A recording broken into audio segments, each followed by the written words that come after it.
Hi guys, this is day 4 of me trying to quit YouTube. 4 நாள் கடந்து வந்துட்டேன். ஏன்னா சேனல் போயிடக்கூடாதுங்கிற ஒரு பயத்திலேயே வந்து சரி நமக்கே ஒரு ப்ராமிஸ் பண்ணிக்கோன்னு சொல்லி ஓடிட்டு இருக்கேன். ஓகே, ரொம்ப வளவலன்னு பேச ஆரம்பிக்கல. ஸோ எனக்கு என்னோட பிளான் என்னன்னு சொல்கிறேன். இன்றைக்கி வந்து 2 டுட்டோரியல் பேப்பர் இருக்குது. மேக்ஸ் 2மே டுட்டோரியல் எழுதணும். ஸோ அது வந்து ஒரு 140லேருந்து ஐயோ வண்டி வேறு எடுக்கிறாங்க, வெயிட் பண்ணி. எனி ப்ராப்ளம் தான் பெரிய பிரச்சனை. சுற்றி ஃபுல்லாக கரெக்டாக அந்த 10 o'clock ஆச்சு, எல்லாம் வேலைக்கெலாம் கிளம்புவாங்க.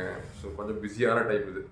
அப்புறம் துவைப்பாங்க டக்கு. ஸோ இந்த டைம் வந்து கொஞ்சம் பிஸியான டைம். ஒரு 10 o'clock மேலே வந்து எல்லாம் நார்மலாகும். நான் போயிட்டேன் சொன்னோம் பேசாமல். என்ன அப்படின்னா இன்றைக்கி வந்து 2 பேப்பர் டுட்டோரியல் இருக்குது. மேக்ஸ் ப்ராபர்ட்டி இருக்குது, லீனியர் அல்ஜிப்ரா இருக்குது. ஓப்பன் புக் தான். ஓப்பன் புக்னா தான் கொஞ்சம் வில்லங்கம். நான் ஏன்னு சொல்கிறேன், ஓப்பன் புக் இல்லாமல் நார்மலாக டெஸ்ட் நடந்தாங்க கூட கிளாஸில் போட்ட கொஸ்டினே கேட்பாங்க. ஓப்பன் புக்னா கிளாஸில் போட்ட கொஸ்டினே கேட்க மாட்டாங்க. நம்ம நோட் எடுத்துகிட்டு போய் வச்சாலும் அதுக்கு ரிலேட்டடாக கொஸ்டின்ஸ் வரும். பட் நமக்கு அந்தளவுக்கு அறிவு வேணும்ல, அது வந்து ரிலேட்டடாக இருக்குது அப்படின்னு சொல்லி கண்டுபிடிக்கிறது. ஸோ ஓப்பன் புக் டெஸ்ட் 2மே 5:10 ஆயிரம் முடிக்கிறதுக்கு. ஸோ 5:10 முடிச்சுட்டு அப்படியே வந்து ஜிம்முக்கு போகிறேன். சாயங்காலம் ஜிம்முக்கு போயிட்டு இன்றைக்கி வந்து புஷ் டே இருக்குது. ஸோ புஷ் டே நம்ம ஒர்க் அவுட் முடிச்சுட்டு நைட் வந்து வீட்டுக்கு வந்துட்டு ஒரு 1000 calorie மீல் எடுத்துடணும். ஸோ நான் காலேஜ் போகிறக்குள்ளே எப்படியாச்சும் ஒரு 1700 calories சாப்பிட்ணும். ரைட்டா, இதுதான் பிளான். ஸோ காலைல வந்து ஒரு 7 மணிக்கே எழுந்தோன்னா சரி டக்குன்னு சாப்பிட்றோம். அப்போ தான் மத்தியானம் கொஞ்சம் நிறையா சாப்பிட்றதுக்கு ஸ்பேஸ் இருக்குன்னு சொல்லி ஒரு 3 தோசை, அடுத்து வந்து ஒரு 250 ml மில்க். ஸோ இது வந்து ஒரு 650 calories கிட்ட வந்துச்சா.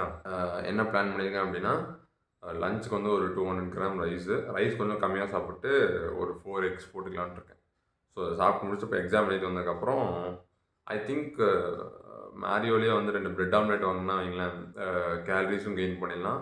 சேம் வே 4 முட்டை போடுவோம். 2 பிரெட் ஆம்லேட்னா 4 முட்டை. ஸோ 4 முட்டைக்கு ஐ திங்க் அப்ராக்சிமேட்டாக வந்து 22 grams ஆஃப் ப்ரோட்டீன் கிட்ட வந்துடும். ப்ரோட்டீன் கோலும் ஓரளவுக்கு காம்பன்சேட் ஆயிரும்னு நினைக்கிறேன். அப்புறம் சாயங்காலம் வந்து நைட் வந்து நம்ம ஆஸ் யூஷுவல் நம்ம ரெகுலராக பண்ணுற ஷேக் போட்டு குடித்தா ஒரு 1000 calories. அது கூட வந்து ஒரு 30 grams ப்ரோட்டீனுக்கு 120 grams வந்துடும் நினைக்கிறேன். ஏறத்தாழ வரணும், வர வச்சுருவேன். So no problem. இப்போ தான் வந்து லீனியர் அல்ஜிப்ரா எடுத்திருக்கேன். நோட்ஸே எப்போ எழுதுறேன். ப்ராபபிலிட்டி 2 யூனிட்டுக்கு சேர்த்து 2 பேஜ் தான் நோட்ஸ் இருக்குது. தான் கிளாஸில் உட்காந்து பர்றான்னு சொல்கிறது, படிக்காமல் உட்காந்து நியாயம் பேசிட்டு தான் இப்படி தான் இருக்கும். சரி ஓகே, நான் போய் வந்து படிக்க ஆரம்பிக்கிறேன். Time is around 11:30. So 1 hour 1/2 hour கிளம்புனா தான் வந்து கரெக்டாக எக்ஸாமுக்கு கரெக்ட் டைம் போக முடியும். ஸோ என்ன அப்படின்னா வந்து ஒரு 200 grams ரைஸு, அது கூட கேர்ட் இருக்குது, ஒரு 50 grams கேர்ட் இருக்குது. அதுக்கப்புறம் இது வந்து ஒரு 4 whole eggs. ஸோ இதுலேயே 20 grams ப்ரோட்டீன் இருக்குது. அப்புறம் இது வந்து கார்ப்ஸ்க்கு வேண்டி ஆட் பண்ணியிருக்கேன். ஸோ டக்குன்னு சாப்பிட்டு கிளம்ப போகிறேன். ஓப்பன் புக் டெஸ்ட்டுங்காட்டி எல்லாம் ஃபார்முலாலாம் எழுதி வச்சுட்டேன், சரி எதுவும் மறக்கக்கூடாது அப்படின்னு. அப்புறம் சால்வ் பண்ண சில இம்பார்ட்டன்ட் சம்ஸ்லாம் வந்து நோட்லேயே சால்வ் பண்ணி வச்சிட்டேன்.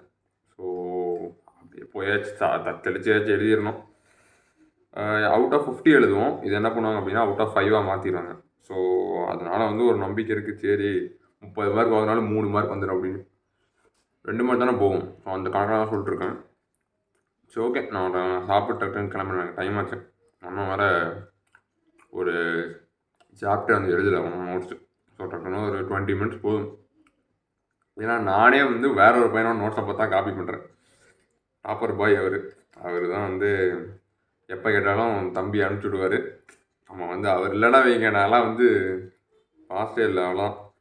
நான் வந்து எல்லா சப்ஜெக்ட்லையும் அறிய வச்சுருப்பேன். அந்த மாதிரி தான். ஏன்னா கிளாஸில் ஒரு நாளுமே நோட்ஸ் எழுதுனே கிடையாது. எப்பாச்சும் எக்ஸாம் டைம்னா ஒரு மெசேஜை போட்டுருவேன், பாய் எனக்கு வந்து நோட்ஸ் வேணும் அப்படின்னு அனுப்பிச்சுடுவான்.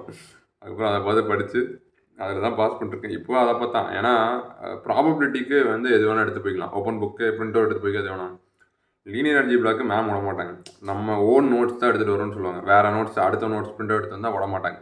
ஸோ அதனால் அவன் நோட்ஸை பார்த்து நான் காப்பி பண்ணி என் நோட்ஸில் எழுதிட்டு என் நோட் மாதிரி போய் உள்ளே போய் உட்காந்து எழுதணும். ஸோ எனிவேஸ் நான் பேசிகிட்டே இருப்பேன். ஸோ நான் போகிறேன், பை. டைம் வந்து 1 o'clock ஆச்சு.